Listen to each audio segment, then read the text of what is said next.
2.5 साल हो गए जी, 2.5 साल। इसमें सारे आदेश हैं, 2.5 साल सारे आदेश हैं इसमें। जो आदेश एसडीएम साहब ने किए हैं आपसे पहले, जो भी एसडीएम रहे हैं उन्होंने जो रिजेक्ट करे हैं या जो भी है, सारी कॉपी इसके साथ लगी हुई है। पकड़ भाई थोड़ा सा मैं बता देता हूँ, एक मिनट आगे बैठेगा सर। मैं 2024 में मुकदमा कायम करा झारखंड में, उसके बाद 2025 में 5 तारीख को कानून साहब ने यहीं बैठकर, ना कि मौके पर जाकर, यहीं बैठ कर रिपोर्ट लगा दी कि मौके पर 2 जनपदों की सीमा का विवाद है। 27 तारीख को एसडीएम मैडम ने वो खारिज कर दिया, ऑर्डर पास कर दिया। हमने कई बार मिले, सूचित करा मैडम वहाँ कोई भी ऐसा विवाद नहीं, मौके पर पुल बन गया और लोगों को मुआवजा मिल चुका, कोई विवाद नहीं है, नहीं वहाँ सीमा विवाद है, वो खारिज कर दिया। उसके बाद कहते हैं अरे आपकी पैमाश ऐसी करा दें, पैसा देके छोटो आप झारखंड उसको छोटो ऐसे करा देंगे। ठीक है जी। 1 साल घुमाया, पूरी 25 घुमाया, कभी हाँ मिल लो, कभी घिटोड़ मिल लो, कभी कहीं मिल लो।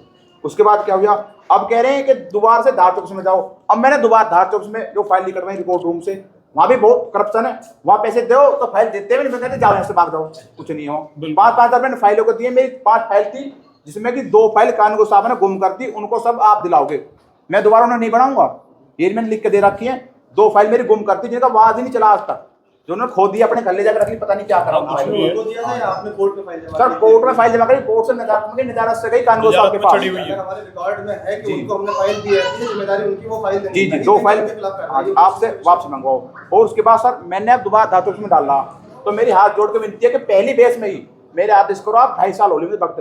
देखो ये मैं आपको जो चीजें नियम के अनुसार हैं, अगर आप ये कहो पहली बहस मेरा आदेश कर दो, मैं उसका नहीं वो, क्योंकि कोई आश्वासन मेरा ऐसा देना उचित भी नहीं है जो चीजें नियम के अगेंस्ट में हो। ठीक है, आश्वासन मैं कोई इस चीज का कर सकता हूँ, आपका बिल्कुल सही है, आपने बात डाला है, पैमाइश नहीं हुई है पहले, तो आपका वहां पे पैमाइश करा के कोर्ट में रिपोर्ट मंगा के टाइमली जो टाइम दिया हुआ है रेवेन्यू कोर्ट में, उसके अनुसार आपका कर देंगे। इतना मैं आपको आश्वासन दे सकता हूँ। ठीक, चलो भाई।